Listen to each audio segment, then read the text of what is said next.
The Pistons are the basketball champions of the world. Detroit, it's time. It's playoff time, Detroit. Let's go to work. Shout out Detroit. I got to buff up, you know what I'm saying? Detroit, I'm all the way in. Detroit Pistons, I'm all the way in. Let's do it. Hello, everyone, and welcome to another episode of the Buffs On Podcast. We are the best POD in the 313. We got the squad back together. We're excited. Pistons basketball is back.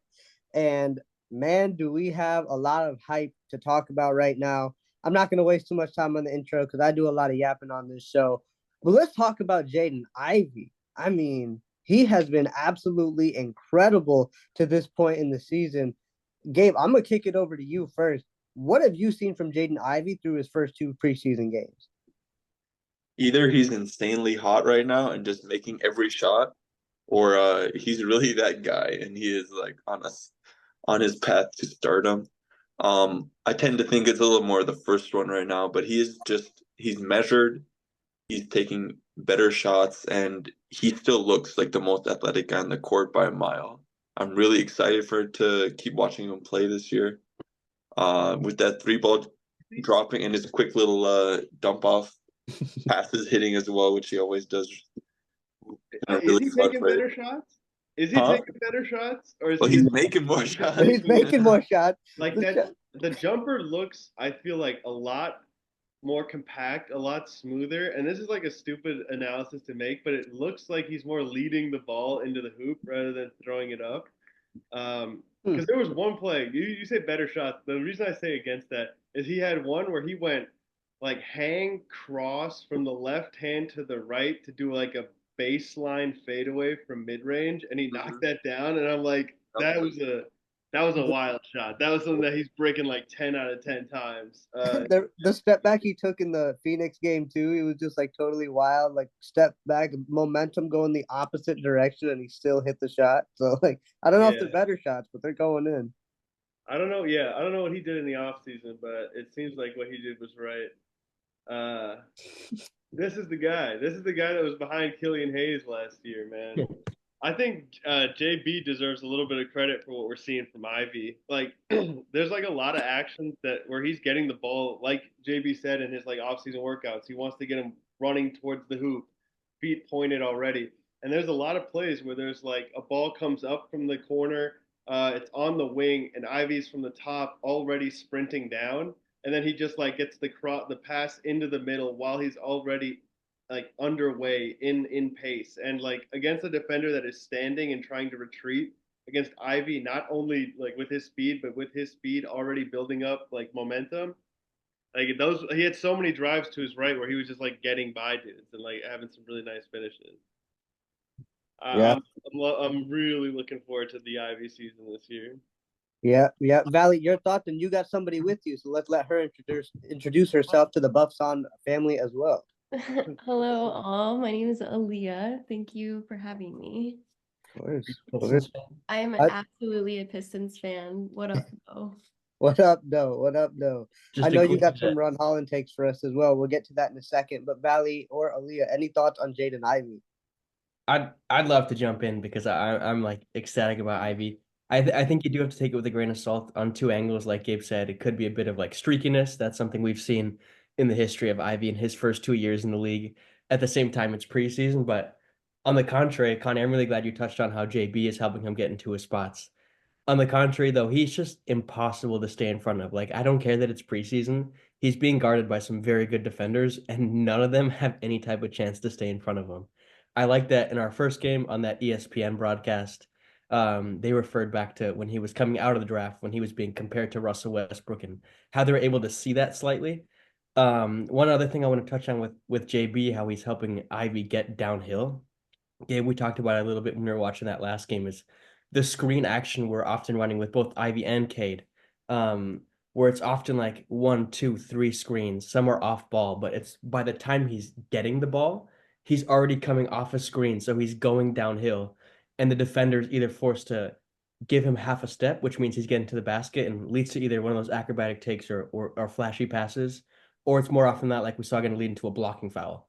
I think he has the potential to, like, if he wasn't in Detroit, but he still might, to like receive the most fouls per game. just because like he initiates contact, he knows where to be. Again, like Connie, I'm really glad you touched on how Bickerstaff has really been helping him, and you can already see the massive difference between Monty and Bickerstaff here. I think going back to Dwayne Casey, I think he did a great job of using Ivey's speed. And that kind of just completely went away last year. So what I'm most happy about is just seeing his speed and seeing how there's really no answer to his speed, as we saw in those first two games. Yeah. And really quick, the mechanics of the jumper looks a lot smoother. It looks faster. That's what's key to me. It looks a lot faster. I'll take it. I'll take it. Anything else to note on Jaden Ivey before we move into the guy that's also been making waves through his first two preseason games? Just Valley said the free throws. That's a Mhm. really good point because that is a separator a lot of times for like really good shooting guards because like that could be like 7, 8 free points a game that Yeah. he just gets because guys can't stay in front of. Like that could be a real point of progression that I hadn't thought And of. I like that. I already hate has been robbed of double-digit free throws in these two preseason games. Like we had the potential of seeing guards shoot like 30 free throws a game combined right here. It would be the most fun to watch. Man, it's still Detroit. But They're not but getting- that's part of winning basketball games. That's part of scoring nowadays. Like this is the modern NBA. You need to get to the line. We have Mhm. guards, they're gonna get to the line nonstop. Did I missed the Phoenix game, but did Ivy go to the line a lot in that game too? Because I know in the first quarter of the Bucks game, he was at the line pretty much the entire quarter. He went He took 3 for 3. Yeah. Okay. All right. I don't know. Like I feel like we got to just say a little bit more about Ivy because he's been so good, man. The passing I think has been really good. He loves those drop off passes. Sometimes, like those no looks he does would result in stupid turnovers, but it's been working so far, and it gets me so hyped, man. Specifically the first lob he had to Jalen Duren in that Phoenix game, I was really impressed with how he came off the screen and was under control. Like when you're that fast, being under control, that's been the key for so long.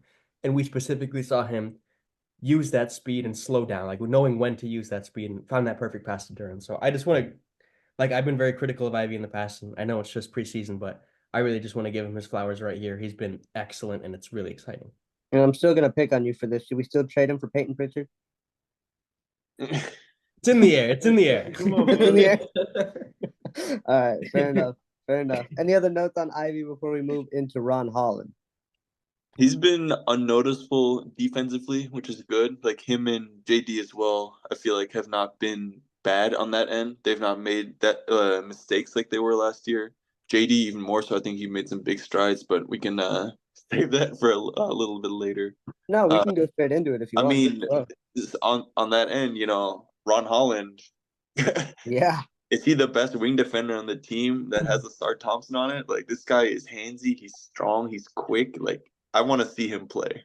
Like I feel like Asar is good at just staying in front. Like Holland is good at like getting his paws on the ball. Like I feel like he's getting his hands in there all the time and just deflecting balls and like putting pressure on the ball handler. He got into it with who was it? Damian Lee. Damian Lee. Little poke away. He was trying to go for it. Damian Lee stopped him off, and Ron Holland took exception.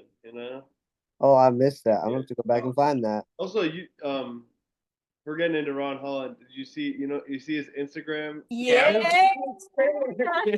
Dogtown Junior. Dogtown Junior. I think that's so fitting, He turned both of those games around when he came into the game. Mm-hmm. I was so hyped in that because we went down big to Portland. Ron Holland comes in and all of a sudden he's just deflecting everything. And my favorite thing is like when we pick up a turnover, like force a turnover in front of the bench, and the whole bench is just getting up, like the unity you see in that, and it's sparked by Ron Holland's like effort and dog pound. I have a hot take about the dog pound club that I will get into later, but I know Aaliyah's actually been very excited to talk about Ron Holland. That's one of the things she wanted to share the most. What's your Ron Holland take, Aaliyah? I don't know. Get me a jersey though. I love him.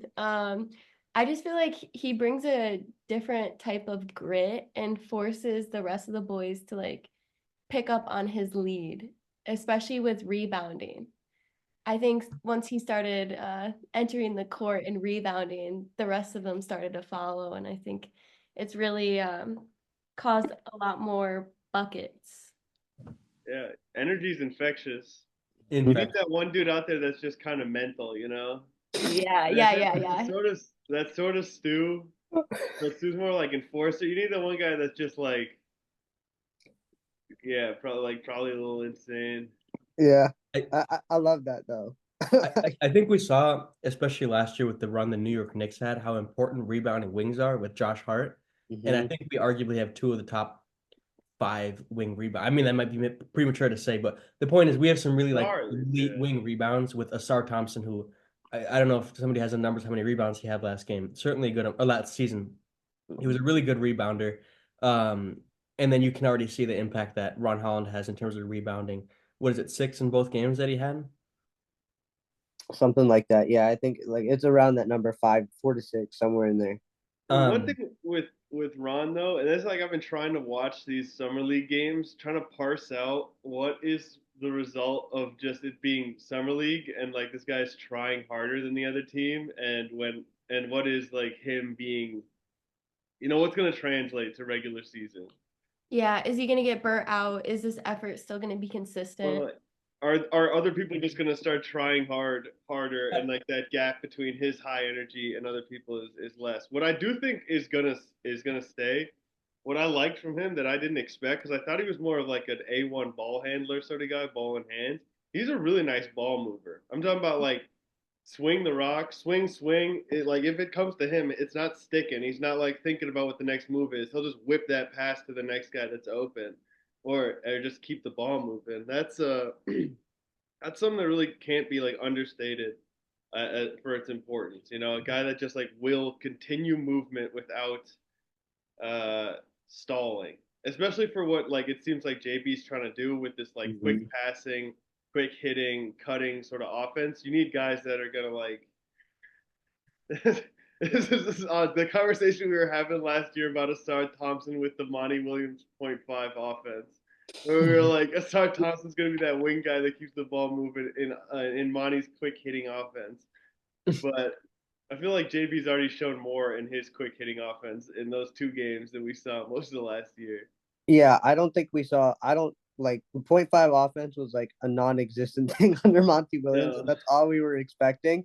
And through 2 like preseason games, like the ball was like my head was going like side to side. I'm like, where's the ball at? And it was good to see. Like it led to some good buckets. Like even our the first bucket we scored in the preseason, a baseline out of bounds play, somehow found Ivy in the corner for a leaning 3, and it was like, okay, like maybe this is happening here. And for a rookie, it's really cool to see Ron Holland just with that quick decision making.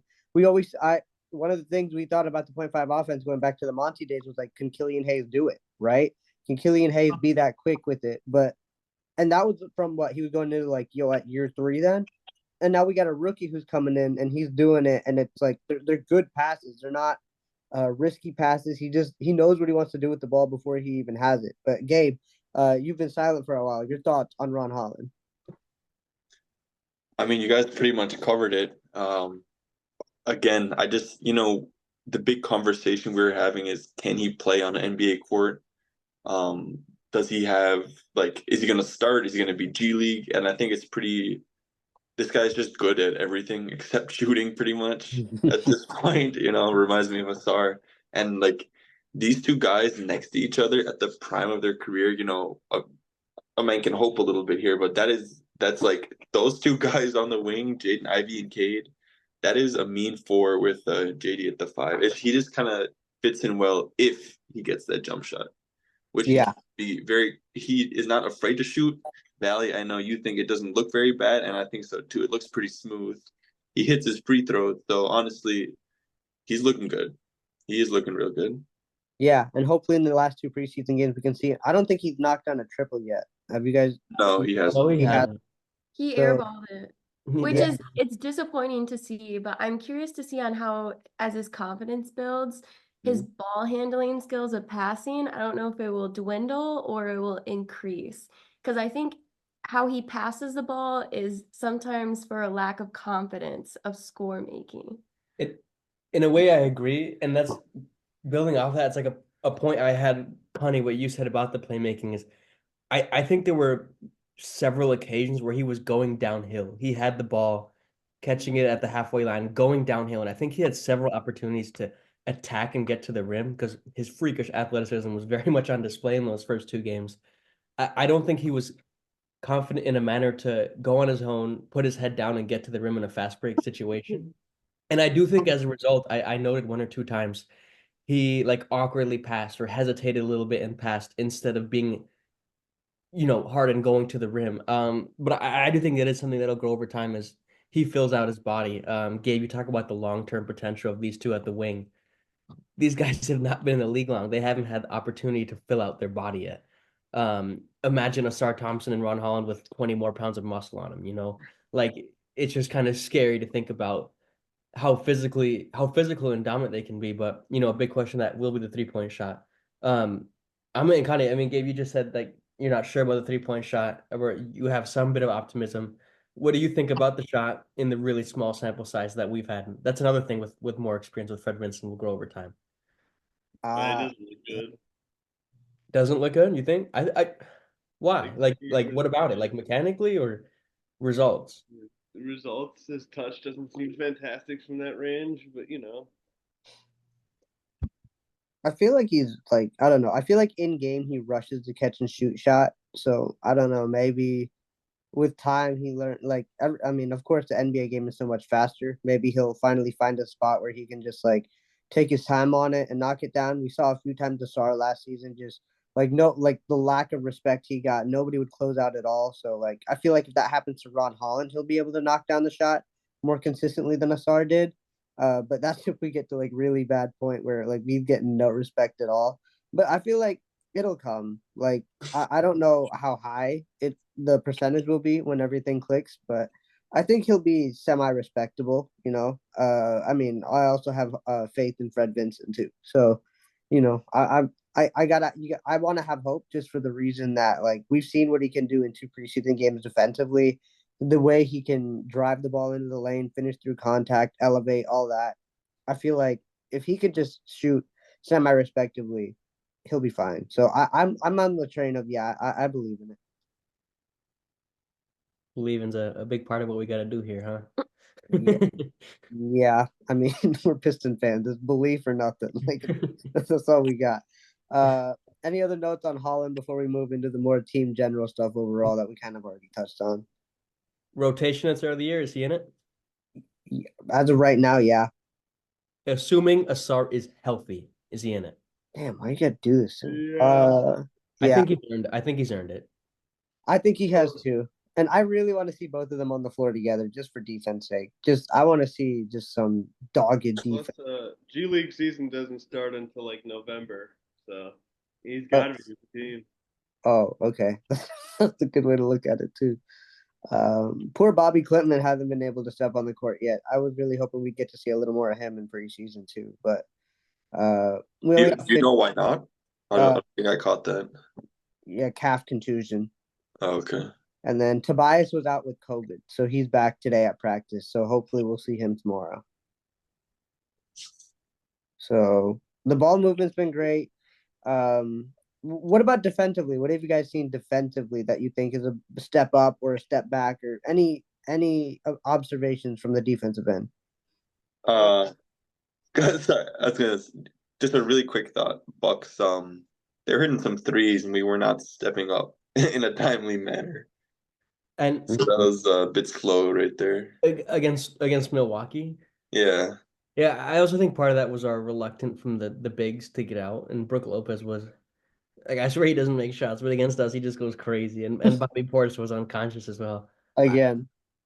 Aaliyah was about to say something about Jalen Duren, and I think he was at fault for a lot of those 3-pointers with his lack of like contest. Do you have something to say about that? No, we've had discussions about Duren. I think Duren stepped up a lot, but Valley believes not.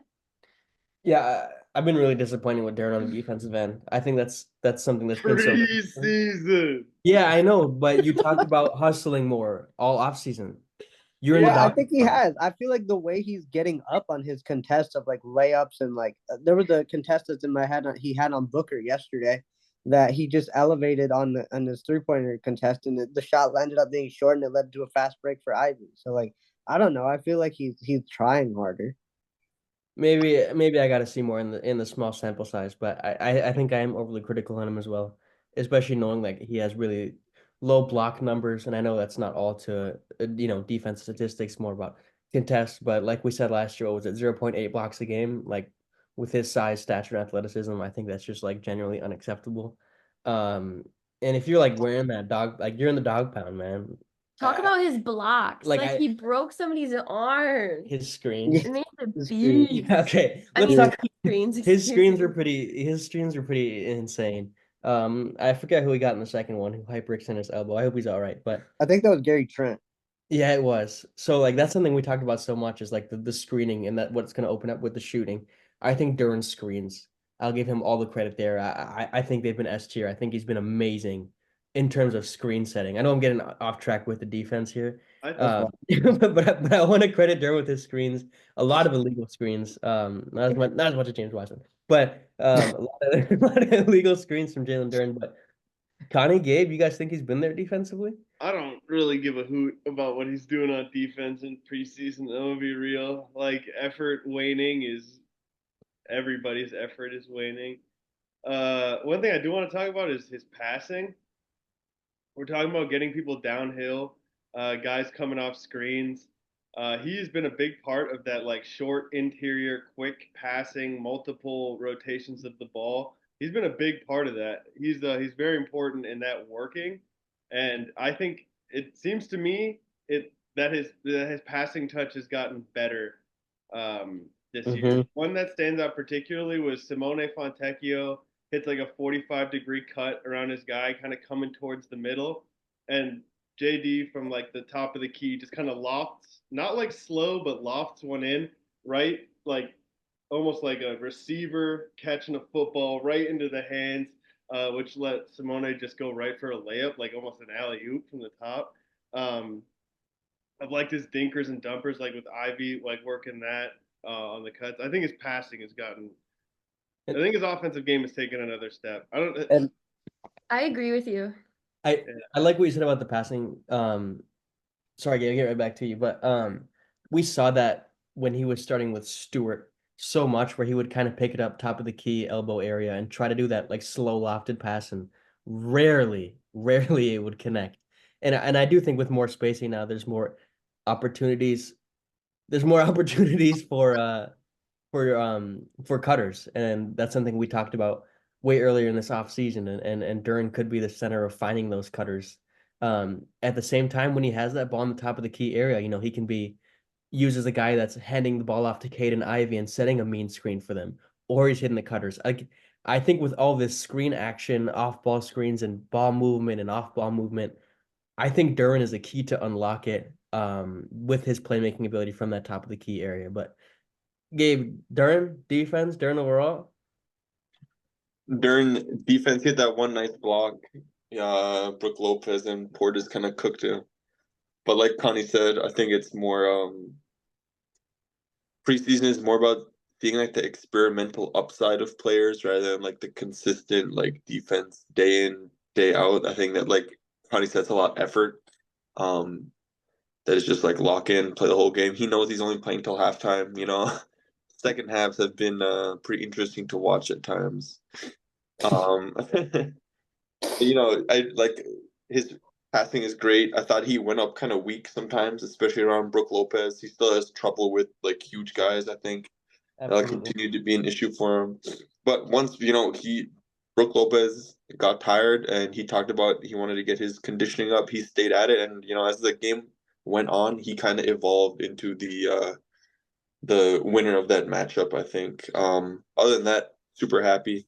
I want to see him take some shots. He is hitting a lot of free throws once again. I think he went 7 for 7. Is that right? The one game.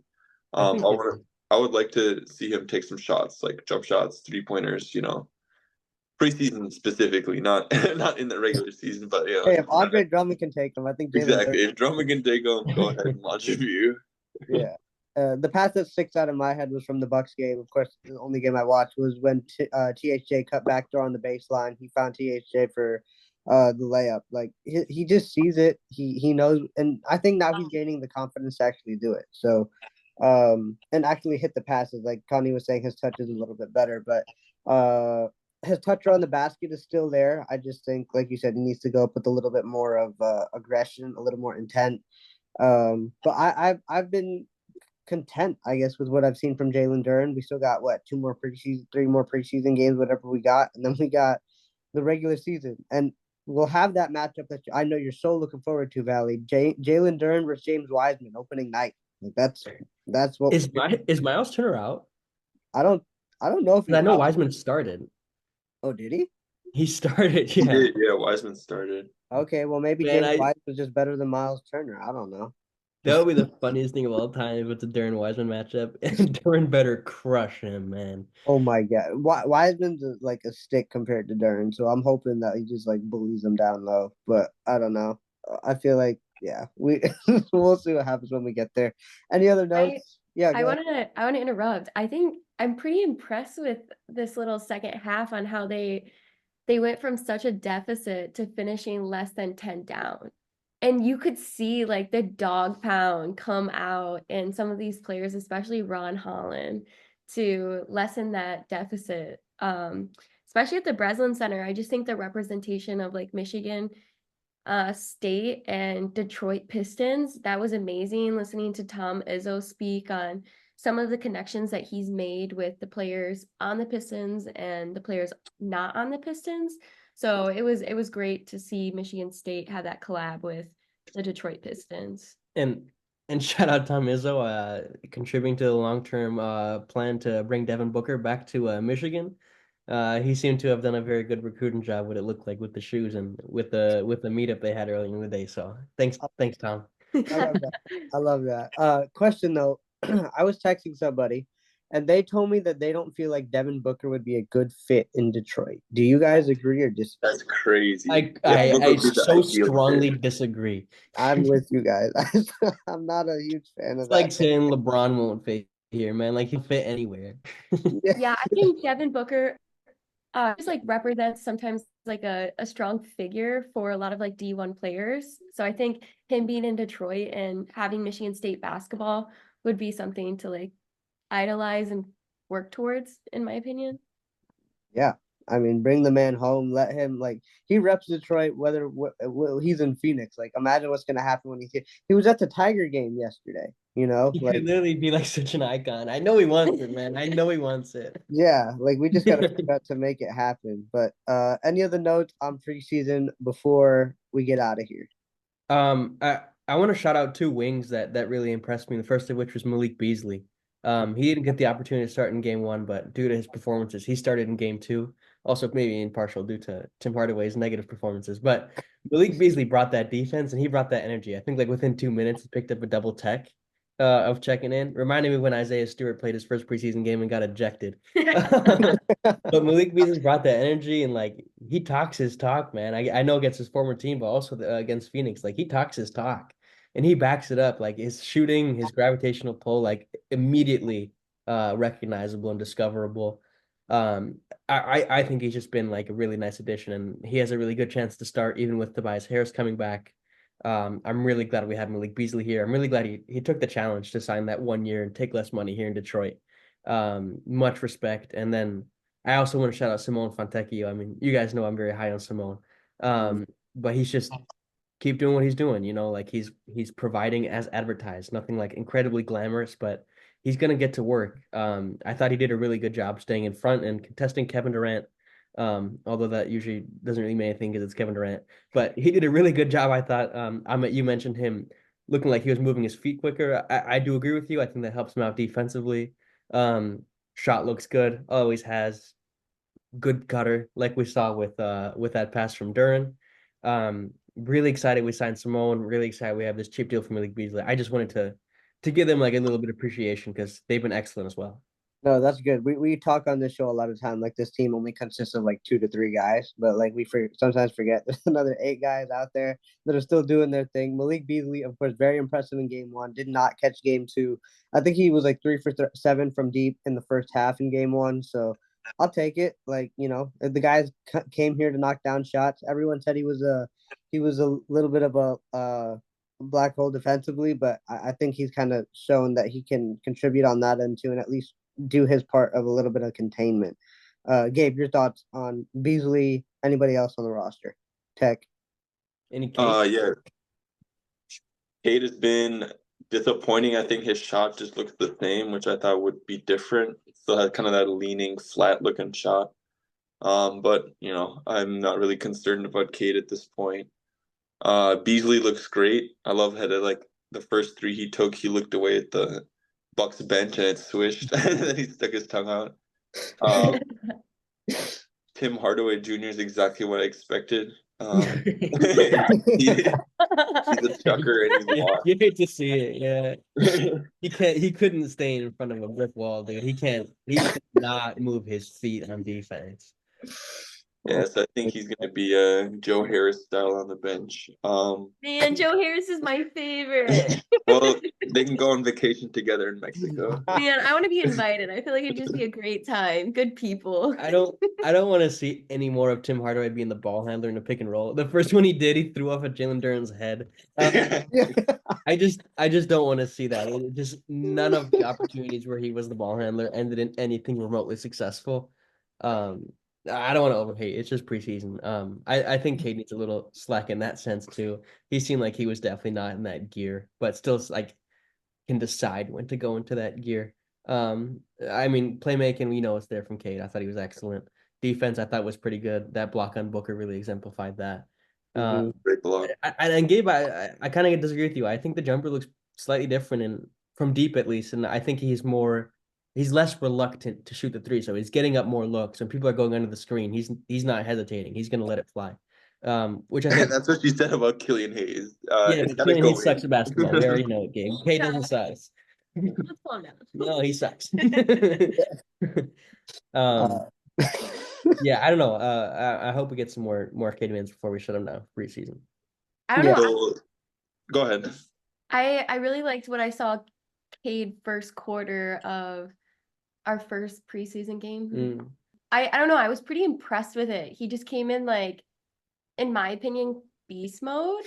And it kind of reflected. So it just made me like a little bit excited. Because I feel like we got a hint of it, but I feel like he's still like holding back. Agree. But I agree with you on his jumper. I do see what you're saying. I have to pay more attention to Cade. One of my favorite plays from Cade and Beasley, like I was gonna bring this up too, is how like we're having more guard to guard screens going on here.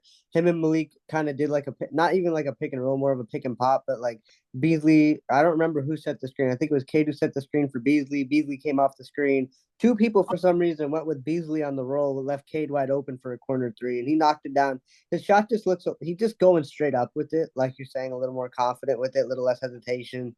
So I'm here for it. I can't wait for that first Cade point breakout performance, and it's gonna be like, all right, we're back now. But is Cade like? I know Valley, you wanted to have one of these segments. Give us a hot take. You want a hot take? You got a hot take? You gonna give us? I've got an incredible overreaction from the first two games, and I made up my mind after the first quarter of the Bucks game. As a matter of fact, okay. The starting five should be Isaiah Stewart instead of Jalen Duren.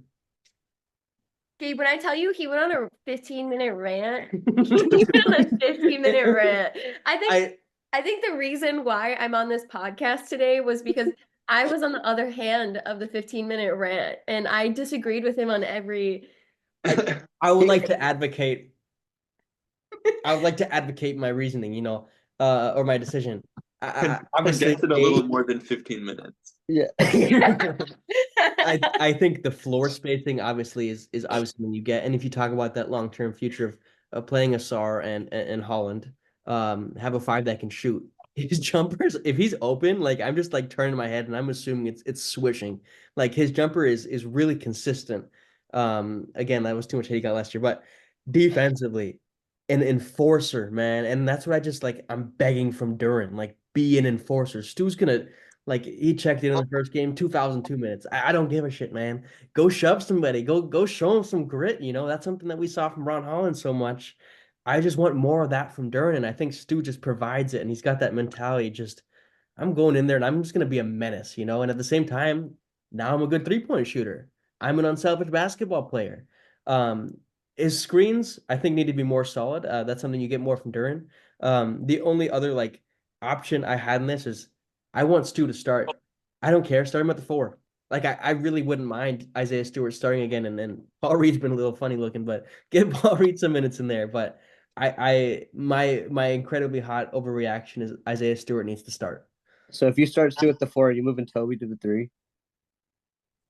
Or are we just forgetting about Toby the to the bench? No, Toby to the 3. No, Toby to the 3. All right, that's fair. That's fair. I guess my overreaction can be Jaden Ivey All-Star.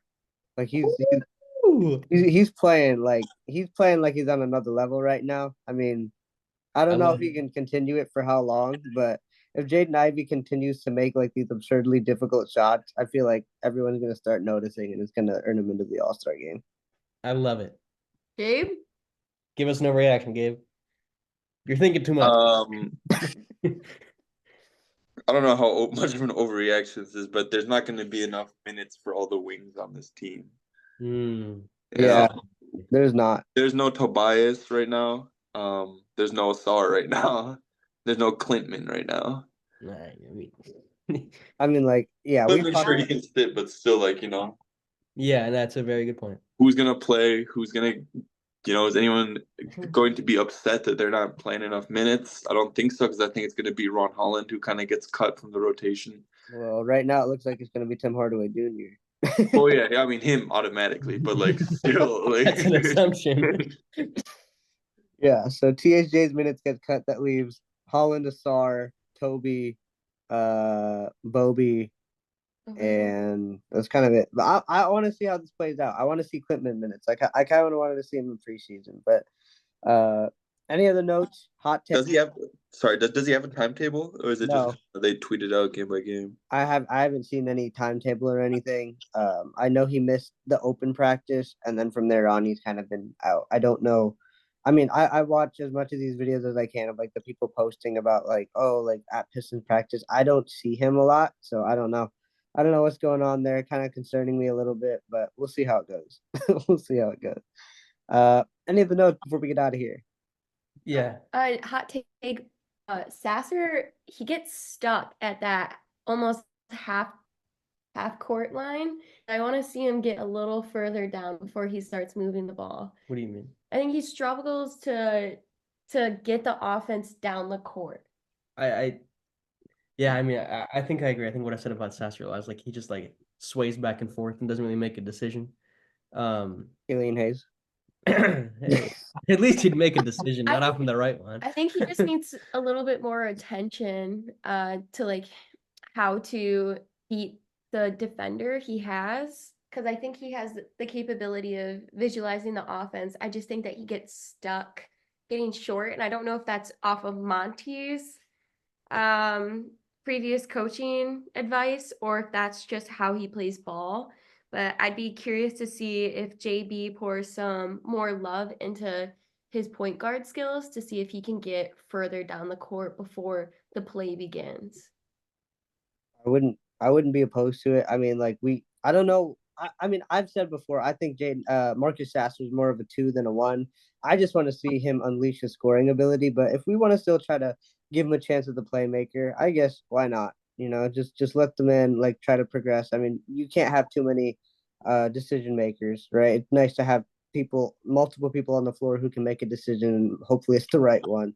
But I want to see Sasser score more. I don't know. I just like seeing a guy like that who's so capable of hitting so many shots just get hot and just carry a team. But Valley, Gabe, what do you guys think? No comment on Sasser. He played well. Okay. Gotta see more. I don't really have a comment on Sasser either. I think he has a lot more to prove, and I think his minutes will increase here in the last couple of preseason games. Yeah, probably. I'm gonna miss Friday's game, so you guys will have to update me on how Marcus Sasser is performing. But any other notes before we get out of here? Sounds good. Connie dipped early. He had to go, but thank you to Aaliyah for filling in. Valley, Gabe, it was great to be on a call with all of you guys again. We'll do it again soon. Remember to follow us on all of our social media platforms. It's all on the right side of your screen if you're on YouTube. But until next time, throw the Buffs on Detroit. The future is bright.